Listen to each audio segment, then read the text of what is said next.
Si tenéis vuestra Biblia a mano, os invito a abrirla en Juan capítulo 6. Juan capítulo 6, versículo del 67 al 71. Vamos a terminar este capítulo. El título es Escogidos por Cristo. Escogidos por Cristo. Dice así la palabra del Señor. Empezamos desde el versículo 66, aunque vamos a estudiar desde el 67. Dice el versículo 66, como resultado de esto, muchos de sus discípulos se apartaron y ya no andaban con él. Entonces Jesús dijo a los 12, ¿acaso queréis vosotros iros también? Simón Pedro le respondió, Señor, ¿a quién iremos? Tú tienes palabras de vida eterna. Y nosotros hemos creído y conocido que tú eres el Santo de Dios. Jesús le respondió, ¿no os escogí yo a vosotros, los 12? Y sin embargo uno de vosotros es un diablo. Y él se refería a Judas, hijo de Simón Iscariote, porque uno de los 12, le iba a entregar. La fe que Dios ha dado al creyente está siendo continuamente puesta a prueba. Continuamente Dios está probando la fe del creyente. Y lo hace por medio de su providencia. Es decir, las cosas que Él permite, Él ordena, Él programa que sucedan en nuestra vida. Muchas de las cosas que Dios está permitiendo en nuestra vida es para probar nuestra fe. Pero el propósito de probar nuestra fe nunca es el de hacer dudar al creyente. Dios nunca quiere probar al creyente en su fe para hacerle dudar, para hacerle sufrir, sino más bien para traer una convicción firme de la fe que Dios me ha dado. La fe que Dios me ha dado es tan firme, tan fuerte, que cuando Él la pone a prueba, vemos que el resultado de esa prueba es que la fe que Él me ha dado resiste, persevera, crece. Entonces nos damos cuenta que esa fe no era nuestra, es una fe dada por Dios. Santiago se lo dice así a los creyentes, capítulo 1, versículo 2, en la primera carta del Nuevo Testamento, el primer escrito que se escribió inspirado, Santiago es una carta muy peculiar, pocas veces hace referencia a nuestro Señor Jesucristo y un gran énfasis a una fe salvadora que se identifica por obras. Lo que Santiago comienza diciendo tiene que ver con esto. Versículo 2 del capítulo 1. Tened por sumo gozo, hermanos míos, el que os halléis en diversas pruebas, sabiendo que la prueba de vuestra fe. Santiago sabe que todos los creyentes estamos siendo puestos a prueba y que las aflicciones, lo que sucede en nuestras vidas, las diversas pruebas que están en nuestras vidas, lo que están haciendo es probando nuestra fe. Así que Santiago sabe que nuestra tendencia es debilitarnos en la confianza humana, es apoyarnos en la confianza humana, entonces nos debilitamos. Y Santiago nos está diciendo, no te apoyes en tu confianza humana. Confía, apóyate en la fe sobrenatural que Dios te ha dado. Así que considera ser motivo de sumo gozo que Dios te haga pasar por prueba, porque cuando tu fe es probada, solamente tiene un propósito, y no es hacernos sufrir y no es hacernos dudar, es hacernos crecer. Y dice Santiago, porque sabiendo que la prueba de vuestra fe produce paciencia. Trae un resultado, trae un propósito de fruto espiritual. El fruto del Espíritu es amor, gozo, paz, paciencia. Así que cuando nuestra fe es probada, Dios la usa para crecer espiritualmente. Versículo 4 continúa diciendo, y la paciencia ha de tener su perfecto resultado, para que seáis perfectos y completos sin que os falte nada. Así que para que no nos falte nada en ese fruto espiritual, Dios va a seguir trayendo dificultades en nuestra vida. Dios va a seguir probando nuestra fe. De nuevo, no para que suframos ni dudemos, sino para que confiemos, dependamos, crezcamos, para que el fruto espiritual siga llevándonos a un resultado perfecto, ser perfectos, completos a la imagen de Cristo. Versículo 5, pero si alguno, y no es que sea alguno, sino que todos en un momento dado, todos en algún momento nos vemos faltos de sabiduría. Nos vemos faltos de sabiduría para entender el resultado de la prueba de nuestra fe. Versículo 3 dice, sabiendo. Esa palabra sabiendo es teniendo sabiduría. Si tengo falta de sabiduría, si no comprendo el propósito de Dios, entonces voy al versículo 5 y estoy en ese caso. Tengo falta de sabiduría. Entonces, ¿qué debo hacer? Bueno, dice ahí Santiago, que la pida a Dios. ¿Por qué? Porque la sabiduría solamente viene de Dios. Y además que la pida a Dios. ¿Por qué? Porque mira, esto es lo que Dios hace. El cual da a todos abundantemente y sin reproche, y le será dada. Así que, hermanos, Dios nos ha dado una fe que resiste cualquier prueba, una fe que cuando Él la prueba va a traer un resultado de crecimiento espiritual, pero cuando no llegamos a comprender lo que Dios está haciendo, Dios nos va a dar sabiduría, una sabiduría que nos va a permitir entender los propósitos de Dios. Dios está poniendo a prueba nuestra fe, porque es la forma en la que Dios quiere que crezcamos. Ha planeado que esta sea la forma en la que dependamos de Él en sabiduría. Pero cuando pidamos a Él, dice el versículo 6, que pidamos con fe. Así que esta es el pez que se muerde la cola, ¿verdad? Que pidas con fe, con confianza. Que pidas sabiendo la naturaleza que Dios tiene y la confianza que tenemos en su bondad, porque Él nos dará a todos abundantemente sabiduría y sin reproche. Así que no dudemos, porque el que duda es semejante a la ola del mar, impulsada por el viento, echada de una parte a otra. No piense, pues, entonces, ese hombre que duda, que recibirá cosa alguna del Señor.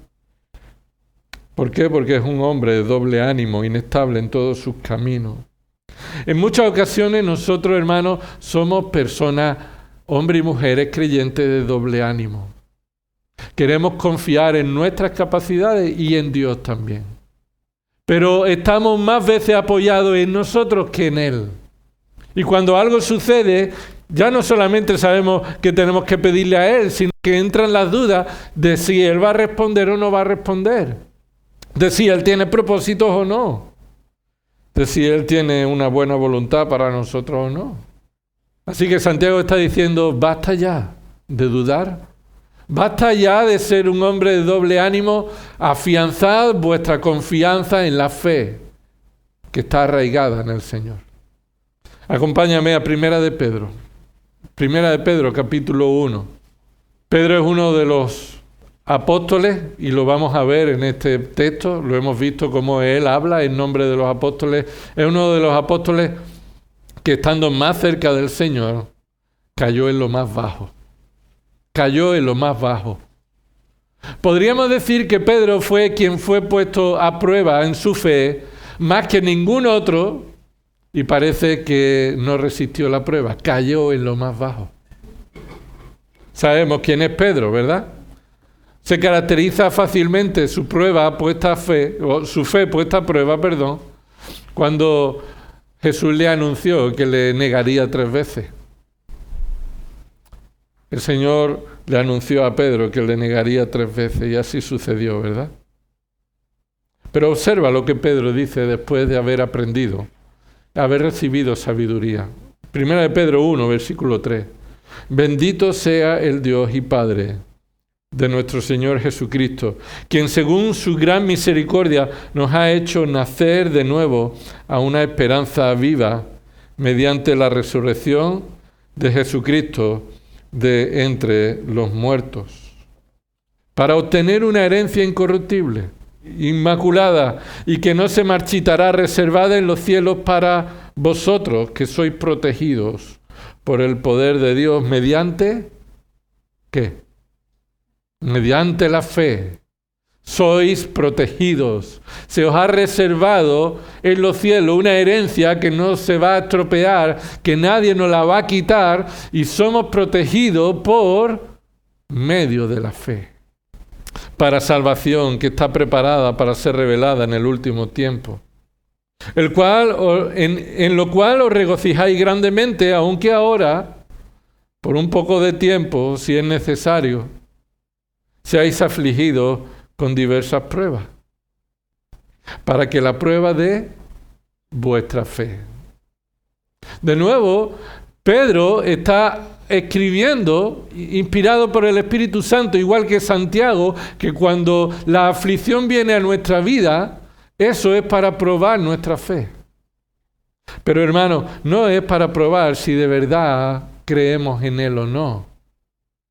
No es para ver si nosotros tenemos una fe en Él adecuada y correcta o no, sino para que nosotros veamos que la fe que Él nos ha dado es preciosa. No es para poner a prueba si nosotros somos capaces de mantener la fe que decimos tener. No es para ver si tú y yo tienes el compromiso que tú has dicho tener y a ver si lo demuestras tener. No es para probarnos a nosotros. Es para poner a prueba la fe que Dios nos ha dado a nosotros. Y cuando la fe que Dios nos ha dado a nosotros es la fe que nos salva, Dios nos pone a prueba la fe para que crezcamos en dependencia de la fe que nos protege, en la fe que Él nos da. Dice ahí, para que la prueba de vuestra fe es más preciosa que el oro que perece. Así es la fe. La fe es más valiosa que cualquier oro que hay en el mundo. Es una fe provista por Dios, valorada por Dios como algo lo más importante de tu vida. Cuando esta fe es puesta a prueba, aunque es probado por fuego, ¿qué dice? ¿Cuál es el resultado de esa fe? Pues sea hallada que resulta en alabanza, gloria y honor en la revelación de Jesucristo. Así que la fe que Dios ha dado al creyente, cuando es puesta a prueba, no va a perecer, no va a desaparecer, no va a ser consumida por el fuego de la prueba, va a ser limpiada, va a ser purificada, va a ser exaltada. Nos va a llevar a exaltar al Señor, a dar gloria a Dios, a alabar su nombre cuando el Señor venga a recogernos, porque mantenemos la fe que Él nos ha dado porque Él la preserva en nosotros. De tal manera que continúa diciendo el versículo 8, a quien sin haberle visto le amáis, y a quien ahora no veis, pero creéis en Él, y os regocijáis grandemente con gozo inefable y lleno de gloria, obteniendo como resultado de vuestra fe, ¿el qué? ¿Cuál es el resultado? La salvación de vuestras almas. Una salvación que ya recibimos el día que Dios nos dio la fe, pero es una salvación que vamos a recibir completamente cuando estemos con Cristo, en su presencia para siempre. Así que el Evangelio de Juan, hermano, ha sido escrito para traer convicción de salvación al creyente y no duda. No para traer duda al creyente, sino para traer convicción al creyente de cuál es la fe que Dios te ha dado. A menos que Dios, si es que Dios te ha dado esa fe. Porque si tú eres creyente, siendo expuesto al Evangelio de Juan y a la palabra de Dios, cuando tu fe es puesta a prueba va a resultar que es una fe valorada como el oro, mucho más que el oro. Ahora, muchas personas aparentan tener fe, pero no es una fe provista por Dios. Es una fe que nace de un interés o una motivación únicamente carnal, personal. No es una fe que salva, sino es una declaración externa de algún tipo de convicción humana que no salva, que es una fe muerta, que tarde o temprano, cuando es puesto a prueba, como el terreno, esa semilla que cae en el terreno, puede florecer de algún modo, puede crecer de algún modo, pero después cuando es puesto a prueba, con las aflicciones del mundo o con las ambiciones del mundo, esa planta se seca y no da fruto. Así que el propósito del Evangelio de Juan es traer convicción de salvación a los verdaderos creyentes y exponer a los falsos creyentes, aunque lo parezcan, llevar a estas personas al arrepentimiento, a la confrontación de las graves consecuencias que hay en su vida si no se arrepienten y creen en Cristo como Señor y Salvador. En este contexto de estos versículos del 67 al 71, recordáis que hemos estudiado durante el tiempo pasado que Jesús está confrontando a diferentes personas. Y nuestra fe como creyente también es puesta en confrontación. Pero Jesús no empieza confrontando a los discípulos, a los verdaderos creyentes. Jesús comienza confrontando a los aparentes seguidores de Cristo. Recuerda que en primer lugar confronta a Jesús a los seguidores, los que comieron al otro lado del lago de Tiberia. Allí Él multiplicó los panes y los peces y les dio de comer hasta que se saciaron. Por la mañana no encontraron al Señor Jesús, así que cruzaron al otro lado y estando allí en Capernaum lo encontraron y le dijeron: oh, Señor, ¿cuándo has venido aquí? Hemos hecho todo lo posible por seguirte y tú vas y te escapas. Así que Jesús los confronta. No me seguís porque yo sea Cristo el Salvador, el Mesías, sino porque habéis comido y habéis llenado vuestra tripa. Así que los confronta con personas, multitudes, que están dispuestas a seguir al Señor Jesús por intereses egoístas, intereses temporales, intereses materiales. En tercer lugar, estuvimos estudiando que Jesús confronta a los judíos, los que estaban allí alrededor escuchando la confrontación de Jesús a estos seguidores aparentes materialistas. Estos judíos se levantan y dicen: oye, ¿cómo es que tú eres el pan? ¿Cómo es que tú te crees ser alguien? Porque nosotros hemos comido el pan, Moisés es nuestro dador. ¿Tú quién te crees que eres? Así que Jesús los confronta a ellos y les muestra que Él es superior a Moisés. Y que no hay ley y no hay vida eterna sin Cristo. Aunque puedan parecer y puedan creer ellos que cumpliendo la ley, aparentemente puedan ser verdaderos creyentes. Así que Jesús les confronta con que Él es el Cristo, el Señor soberano, el merecedor de toda gloria. El tercer grupo de personas a los que Jesús confronta son los falsos discípulos. Los discípulos que no le seguían porque llenaron su estómago, sino que llevaban tiempo siguiéndole. Pero en ese momento surge un tema que Jesús confronta a otras personas y los que están allí están diciendo: ¿cómo? Oye, ¿cómo? Que Jesús está diciendo una cosa que no concuerda con mi motivación. Yo estoy siguiendo a Jesús de alguna manera porque creo que yo merezco estar al lado suya. Porque yo estoy cumpliendo al lado suya, porque yo he venido a Él con fe. He sido yo quien he venido, nadie me ha traído. Y Jesús me está diciendo que si yo he venido ha sido por la gloria del Padre, por la soberana voluntad del Padre. Así que recordáis que estos falsos discípulos no aceptaron la soberanía de Cristo, ni la del Padre, ni su propia responsabilidad como pecadores. Entonces Jesús en el versículo 66 les dice, vemos como resultado que ellos se fueron, muchos de sus discípulos se apartaron y fueron escandalizados. Así que estuvimos estudiando los escandalizados de Cristo, pero ahora pasamos a estudiar a los escogidos por Cristo. Los escogidos por Cristo. Ahora encontramos aquí a Jesús que Él continúa confrontando a otros que le siguen, los últimos que les queda. Imagínate la escena. Ya se fueron el grupo que vino de Tiberia, ese se fue. Ya los judíos que estaban allí y que estuvieron discutiendo, ellos se fueron. Y los discípulos, el gran número de discípulos que estaba allí, muchos de esos discípulos se fueron. ¿Quién les quedaba? Bueno, unos poquitos discípulos y los 12. No sabemos cuántos de los discípulos, pero poquito, porque dice el texto, versículo 66, que muchos de sus discípulos, esto es, los 12 más un número más amplio, muchos de ellos se fueron. Así que quedaron muy pocos. Así que no importa cuántos sigan al Señor Jesús, porque la verdad no se demuestra por la mayoría. La verdad se demuestra por la palabra revelada de Dios, por la gloria que Cristo merece y no por los seguidores que Cristo tiene. No importa cuántos le sigan, Él es el único que merece ser seguido. Les queda poquito.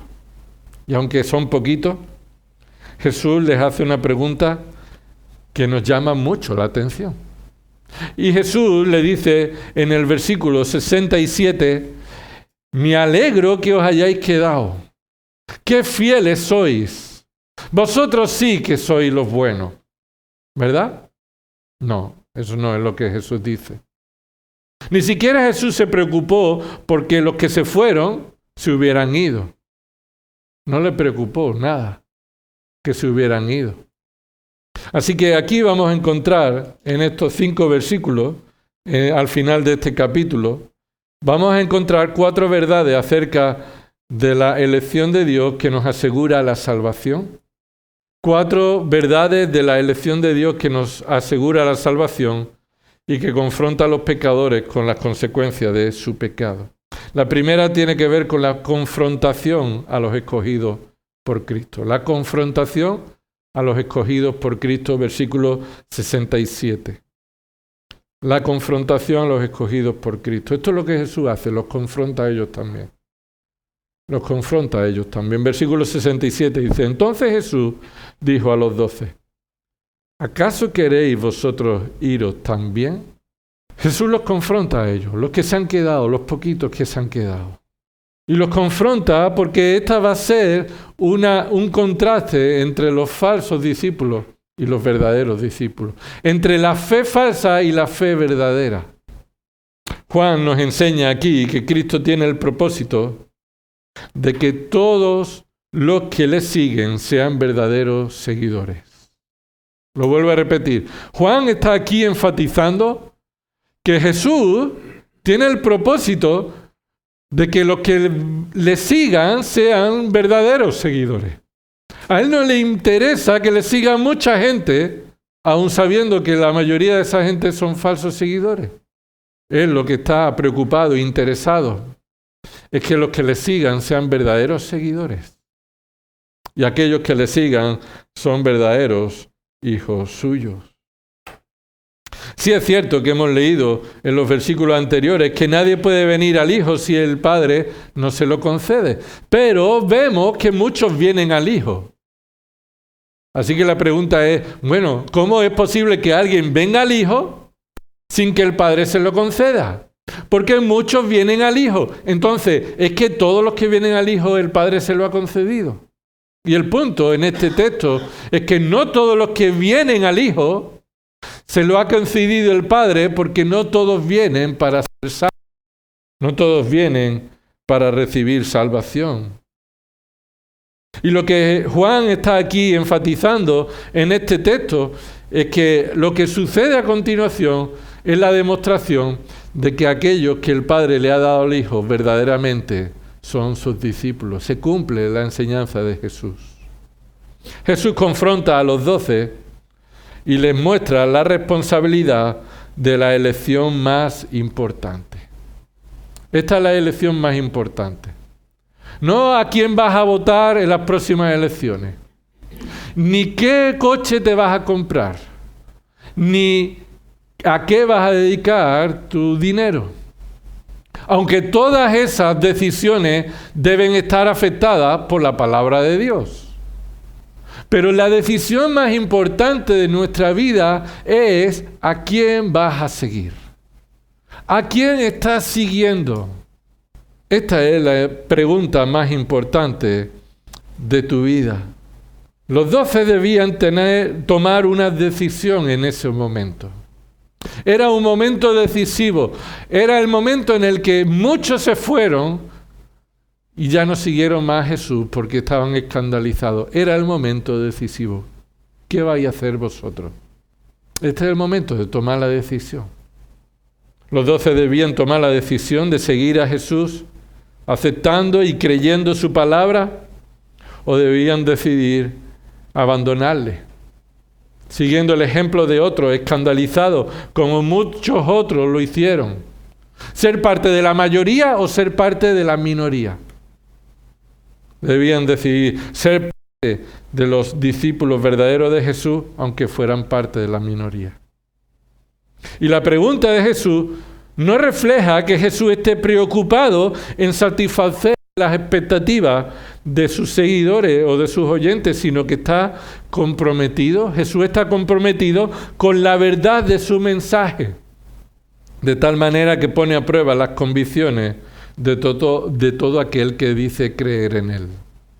Observa ese verbo, versículo 67, queréis, ¿acaso queréis? Y esta palabra queréis es una acción que está relacionada con el verbo siguiente, iros, queréis iros. Así que esta acción forma parte de una pregunta que Jesús hace, una pregunta retórica que Jesús le hace a los apóstoles para que ellos manifiesten la respuesta. ¿Qué es lo que quieres? Y es lo que Jesús también nos responde cada vez que nosotros somos expuestos a la prueba de nuestra fe. ¿Qué es lo que quieres? ¿Qué es lo que quieres?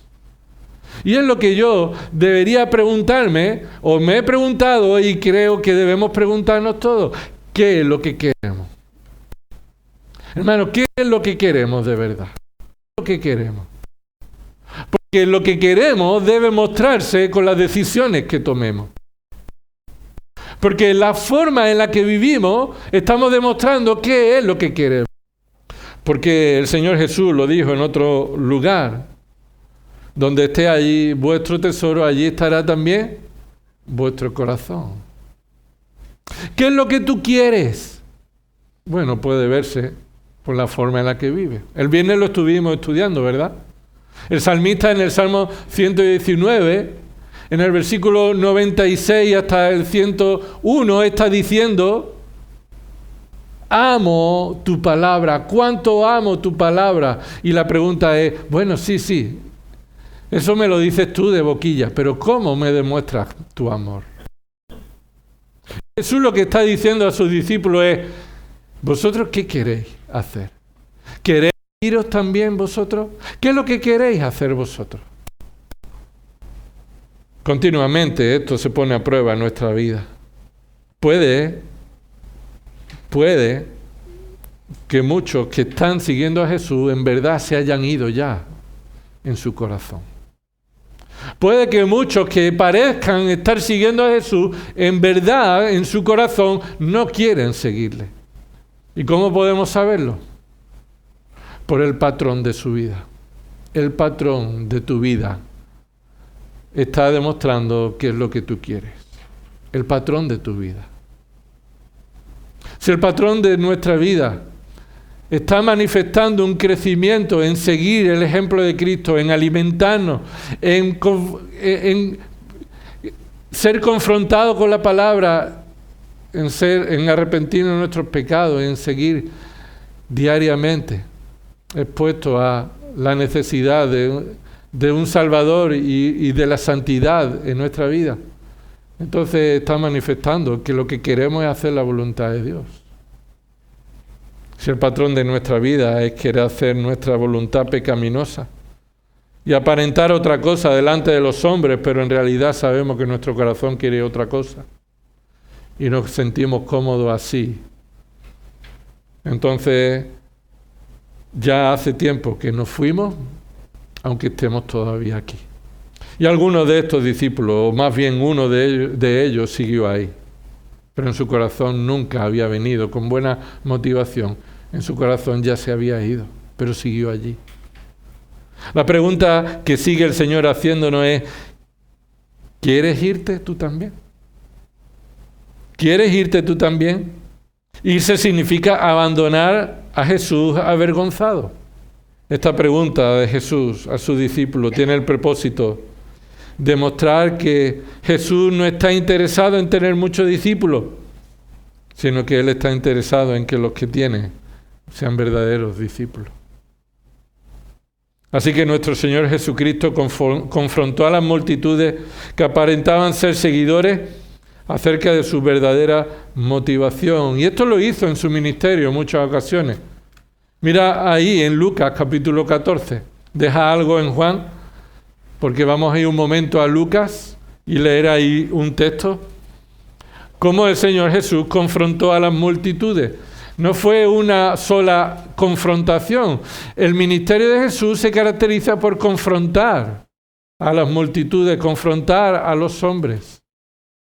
Lucas 14, versículo 25 dice: grandes multitudes le acompañaban.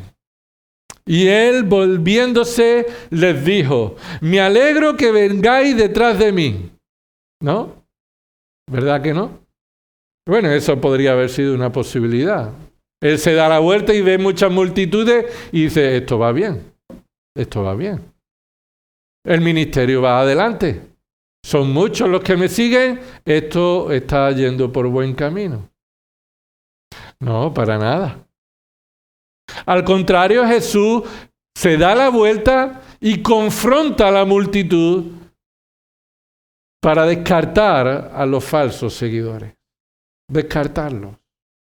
Y para poner a prueba a los verdaderos seguidores. Y entonces les dice, versículo 26, la exigencia de ser un discípulo de Jesús.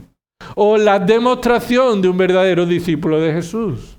La identificación de quién es un verdadero discípulo de Jesús.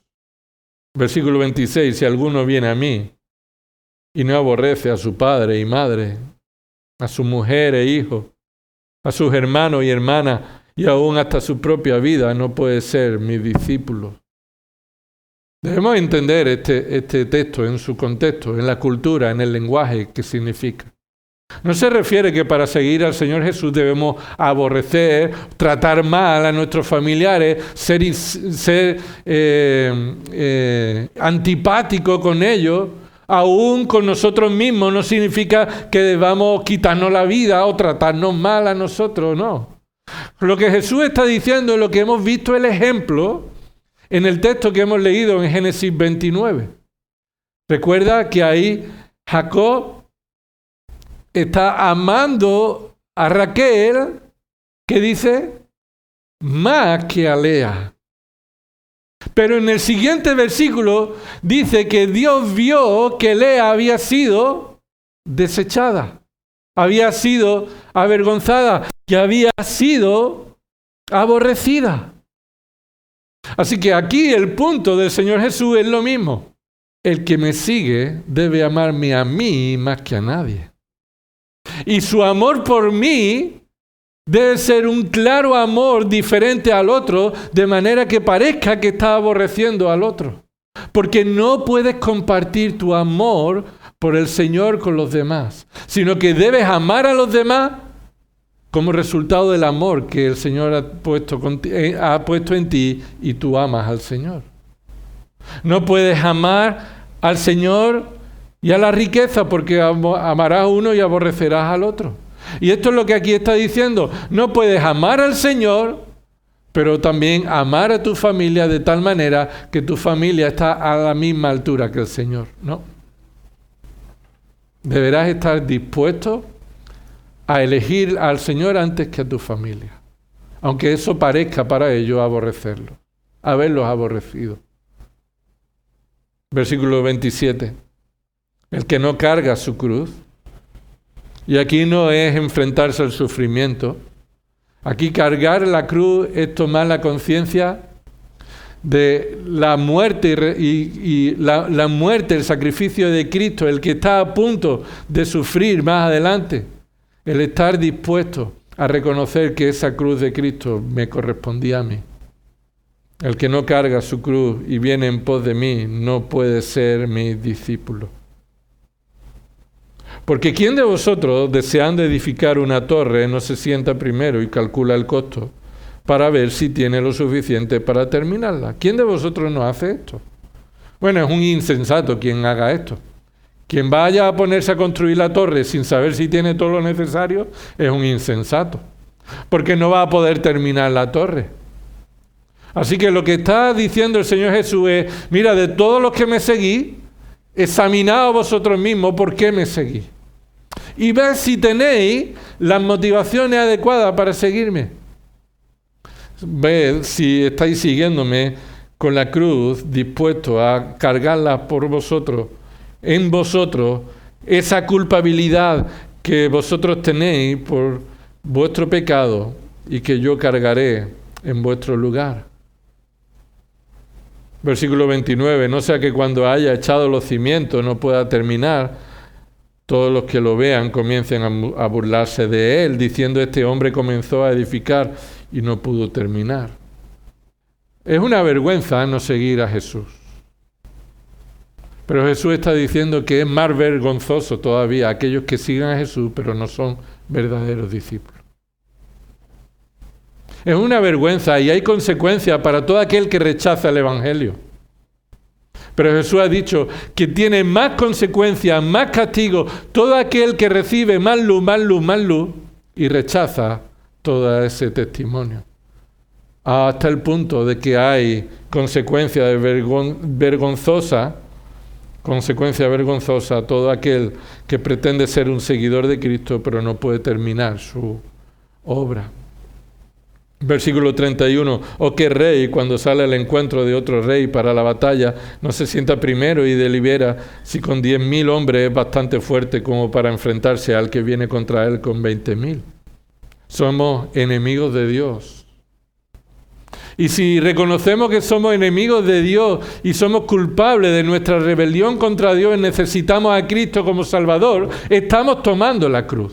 Estamos reconociendo nuestra culpabilidad. Pero quien cree que no es enemigo de Dios, sino que de algún modo su enemigo es otro, los romanos o cualquier otro, si considera que él puede enfrentar su rebelión contra Dios con su propia fuerza, su propia justicia, va a ser juzgado, va a ser castigado, aniquilado. Aquí el punto en los dos ejemplos es significa que no ha examinado bien su motivación y viene a Cristo no para ser salvo dependiendo de la justicia de Cristo ni reconociendo su pecado, sino viene confiado en su propia justicia. El Señor Jesús no quería a muchos. Quería que los que le siguieran fueran los verdaderos, los que Dios Padre les había dado la fe para que vinieran a Él.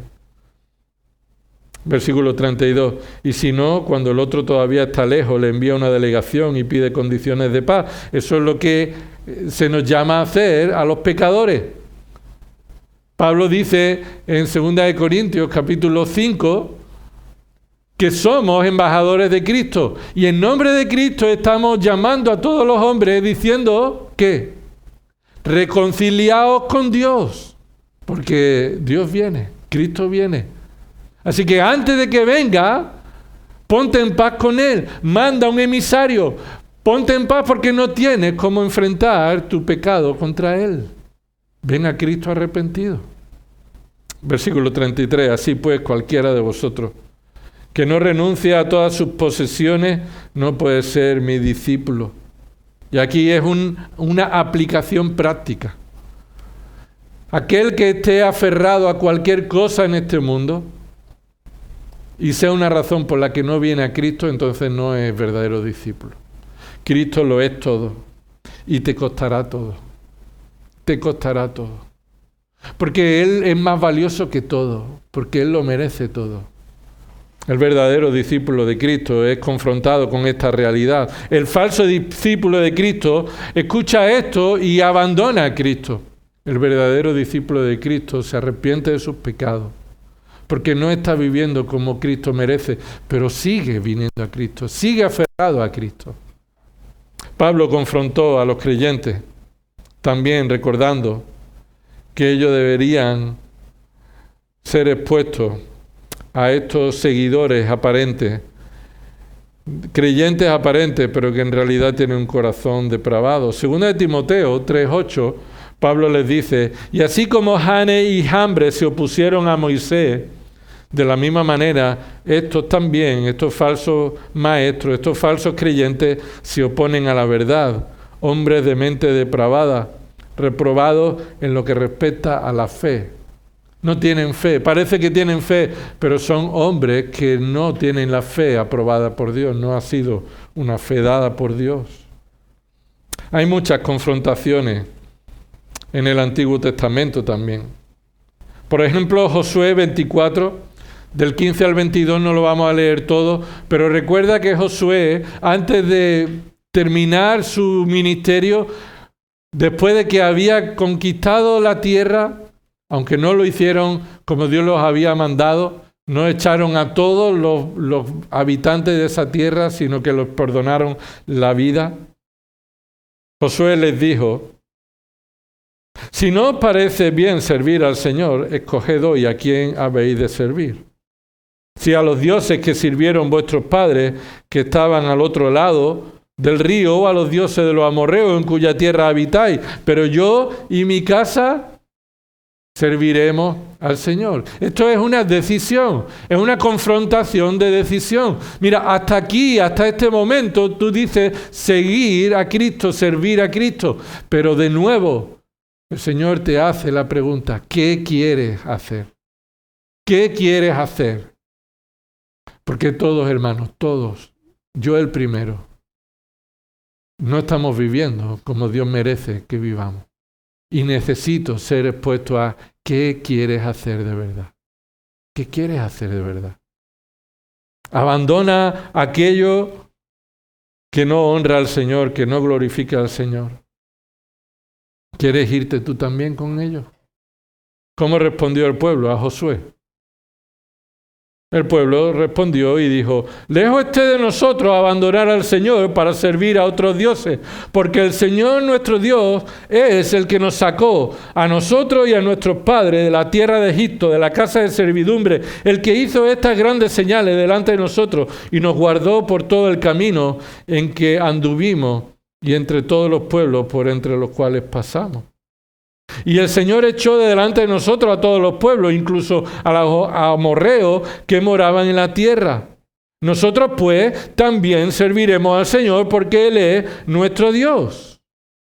Qué bien, ¿no? Lo tenían claro. Un pueblo comprometido. ¿Respondieron bien, sí o no?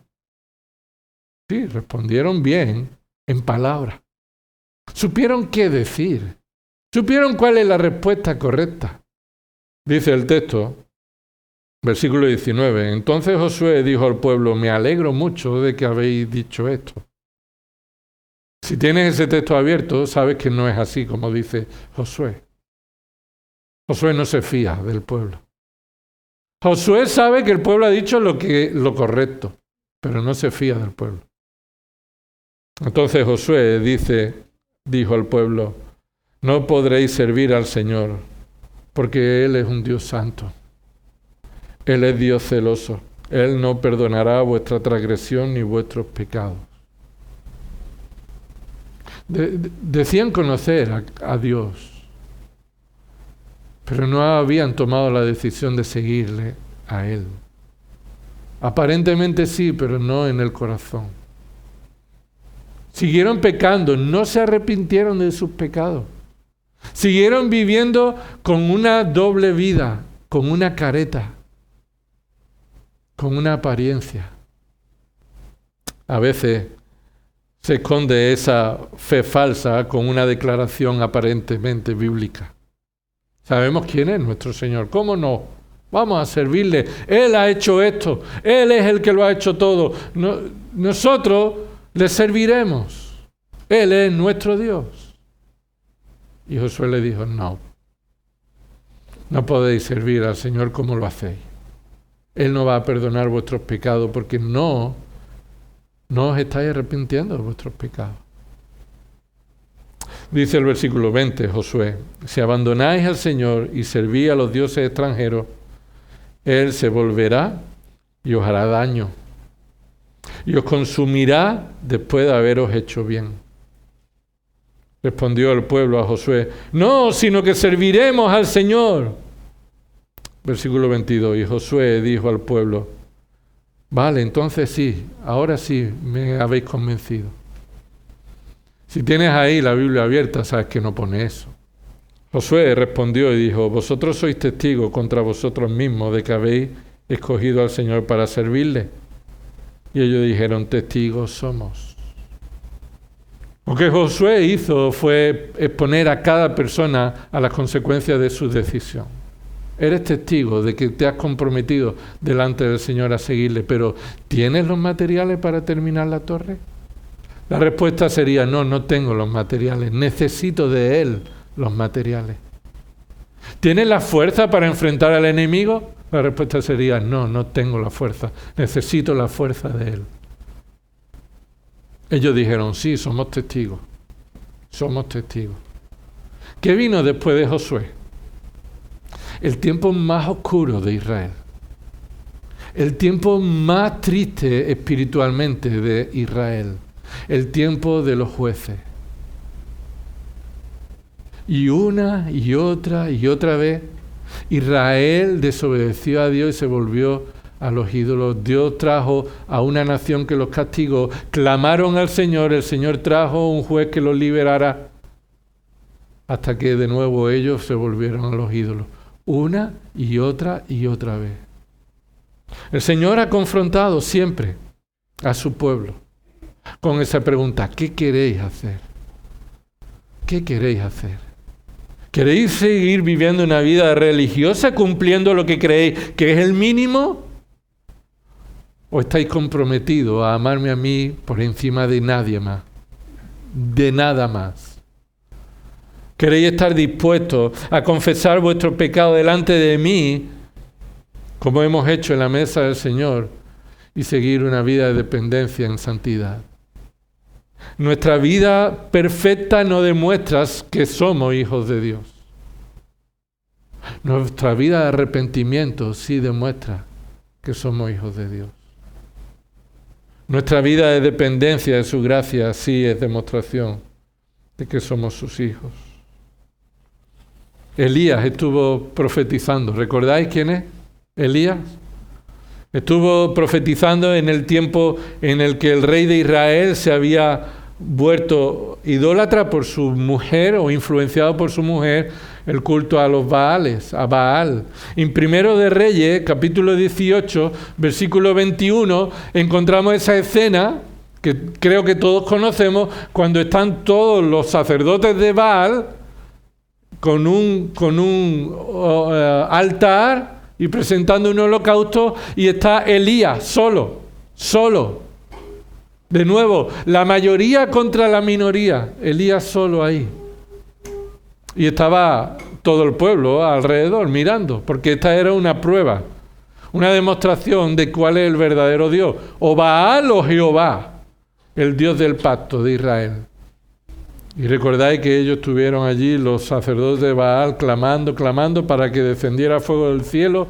Y Elías se burlaba de ellos y le decía: grita más fuerte, a ver si os escucha. A lo mejor está dormido, está cansado, está echando la siesta, o se ha ido de viaje, así que gritarle más fuerte.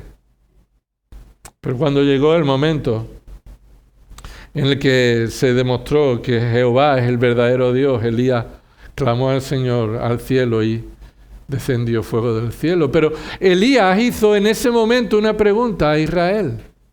Mira el versículo 21 del capítulo 18 de Primero de Reyes. Elías se acercó a todo el pueblo y dijo: ¿hasta cuándo vacilaréis entre dos opiniones? Es lo mismo que Jesús le dijo a sus 12. ¿Queréis iros vosotros también? Elías le dijo al pueblo: ¿hasta cuándo vacilaréis entre dos opiniones? Si el Señor es Dios, seguidle. Y si Baal, seguidle a él. Pero el pueblo no le respondió ni una palabra. Dios sigue confrontando.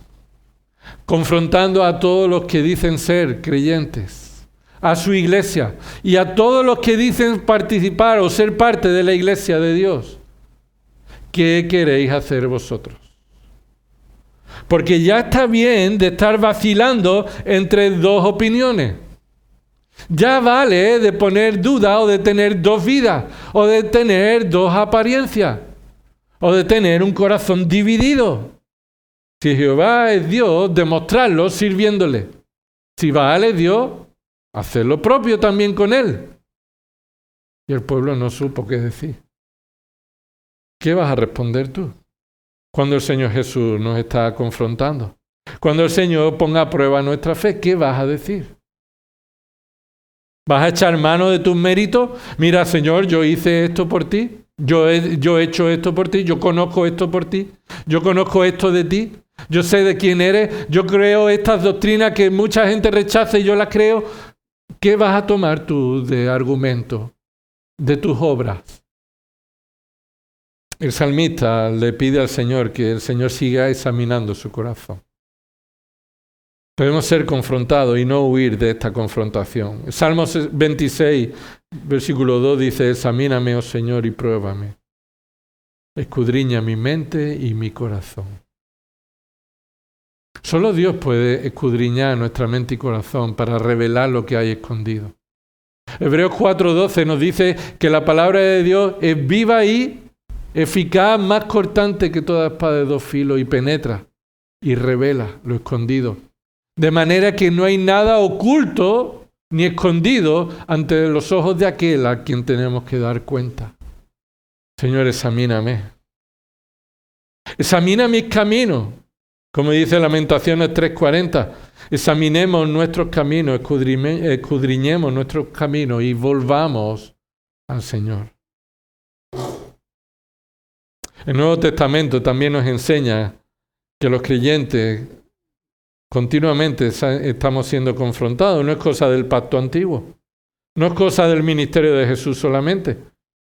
El Nuevo Testamento también lo dice. Mira, Segunda de Corintios, capítulo 13. Segunda de Corintios, capítulo 13. En Primera Corintios, Pablo ha sido duro con los creyentes de Corinto. Los ha confrontado con muchos pecados que habían tolerado en sus vidas. Es decir, esa iglesia estaba viviendo en muchos de esos pecados como si fueran no creyentes. Cualquiera de nosotros diría, estos no son creyentes. Estos no son creyentes. Pero en 2 Corintios esa iglesia se había arrepentido, se había reconciliado con Pablo. Pero era el momento en el que Pablo los llamó a recapacitar. 2 Corintios 13:5. Poneos a prueba para ver si estáis en la fe. Poneos a prueba para ver si estáis en la fe. Examinaos a vosotros mismos. ¿O no reconocéis a vosotros mismos que Jesucristo está en vosotros? A menos de que en verdad no paséis la prueba. Mira, de nuevo lo repito, hermano. El Señor nos prueba no para que dudemos de nuestra salvación, sino para que volvamos de nuevo a sus caminos en las áreas en las que en nuestras vidas estamos tolerando el pecado. Y para que estemos seguros en la fe que Él nos ha dado, en la obra que Él ha comenzado y va a terminar, en la cual no cabe doble vida. ¿Queréis ir vosotros también? Mira, no le hacemos falta al Señor para nada. Ninguna iglesia necesita a los creyentes para nada. De tal manera que cuanto más mejor. El Señor sí quiere llenar a su iglesia y la está haciendo de sus hijos verdaderos que no desean vivir una doble vida, que quieren ser expuestos a la prueba de su fe, que quieren que su fe crezca, aumente. Y si para ello tienen que ser confrontados duramente, pues que así sea. Gálatas capítulo 6, versículo 4 dice: pero que cada uno examine su propia obra. Hermano, no es el momento de examinar a los demás, ¿eh? No es el momento de mirar a otro lado, es el momento de que estamos hablando de cada uno de nosotros. Y Pablo le dice a los Gálatas que cada uno examine su propia obra, su propia vida. Entonces tendrá motivo para gloriarse solamente con respecto a sí mismo y no con respecto a otros. Puede gloriarse en sí mismo porque estás viendo la obra que Dios está haciendo en ti, no por tus méritos. En lugar de gloriarte en otras personas que hacen lo que tú quieres que hagan, como allí estaba sucediendo. Ellos querían que personas se circuncidaran, que cumplieran la ley judía, y entonces se glorificaran en que otras personas hacían lo que ellos querían. Y Pablo les dice, mira, dejad de examinar la vida de los demás, examinad vuestra vida. Y si veis que Dios está obrando en nuestras vidas, entonces da gloria a Dios por ello. Hebreos capítulo 4. El autor de Hebreos continúa también exponiéndonos a esta necesidad de examinarnos. Hebreos 4, versículo 1. Por tanto, temamos. Por tanto, temamos. Esto es, tengamos una actitud de reverencia delante de Dios. No menospreciemos al Dios celoso y santo, que no perdonará nuestros pecados si nosotros vivimos sin arrepentimiento. Temamos, no sea que permaneciendo aún la promesa de entrar a su reposo, alguno de vosotros parezca no haberlo alcanzado. Aquel que ha recibido la salvación por gracia, por medio de la fe en Cristo únicamente, ha recibido una salvación que va a alcanzar en el futuro por los méritos de Cristo, pero a medida que está acercándose a esa salvación prometida, está viviendo una vida de santidad. No está viviendo sin temor, sin reverencia a Dios. En el capítulo 12 de Hebreos, versículo 15, dice, mirad bien, mirad bien. Somos continuamente llamados a examinarnos, un examen minucioso, detenido. Mirad bien. Es como cuando una madre le dice a un hijo, que le ha preguntado al hijo, mamá, ¿dónde está la camiseta tal? Y dice, está en tu armario. Y después el hijo dice, aquí no está. ¿Verdad? Ha pasado, lo digo porque nos ha pasado todo. Aquí no está. Y dice la madre, mira bien. Y eso es lo que está diciendo el autor, mira bien. Examina bien, párate bien. Todos pasamos la prueba. Todos creemos que nuestra vida está bien si la miramos así, de pasada. Todo está bien. Pero el autor está diciendo, examínalo en profundidad. Mira bien. Mira bien que nadie deje de alcanzar la gracia de Dios. De que ninguna raíz de amargura brotando cause dificultades y por ellas muchos sean contaminados. Muchas formas se manifiestan una vida que no está siendo controlada por el Señor. Una de ellas es la amargura, es la raíz de amargura. La falta de perdón, de haber sido perdonado y de perdonar a otros como hemos sido perdonados. Y tener la amargura y causa dificultades. Debemos mirarnos bien, mirar bien, examinar bien. Porque es fácil decir, no, amargura no hay en mi vida. Igual que dice el hijo, aquí no está esta camiseta. Después llega la madre, dice, ya he mirado bien. Y llega la madre y dice, mira, debemos examinarnos bien. De nuevo, no para traer duda, sino para traer convencimiento de que nuestro pecado debe ser confesado. De que Cristo murió en la cruz por nuestros pecados y para limpiarnos de nuestra maldad. Y para que así seamos un pueblo celoso de buenas obras, tal como Él lo es, de su propia gloria. Debemos ser confrontados como el Señor confrontó a estos discípulos. Jesús nos motiva entonces a examinar nuestras vidas para que crezcamos en santificación. Pero también nos confronta a todos aquellos que parecen ser creyentes y no lo son, para que se paren, examinen bien sus vidas y se arrepientan de sus pecados. confiesen a Cristo como Señor y Salvador y reconozcan que su vida le pertenece a Dios, siendo el Dios creador del cielo y la tierra. Por eso ahí el Señor Jesús le dice a los discípulos: ¿acaso queréis vosotros iros también? ¿De quién queremos seguir los pasos? ¿De los que se avergüenzan y se van? ¿O de Cristo que sigue siendo permanentemente fiel al Padre? Debemos entonces no confiar en nosotros mismos, sino en la fe, arraigarnos en la fe que Él nos ha dado, la fe en la que somos guardados, protegidos. Y esa fe nos lleva a vivir una vida de temor, de santidad progresiva, de alabanza a Dios, de adoración, con una vida que sigue el ejemplo de Cristo. El domingo que viene continuaremos con los siguientes puntos. Versículos 68 al 69, las convicciones de los escogidos.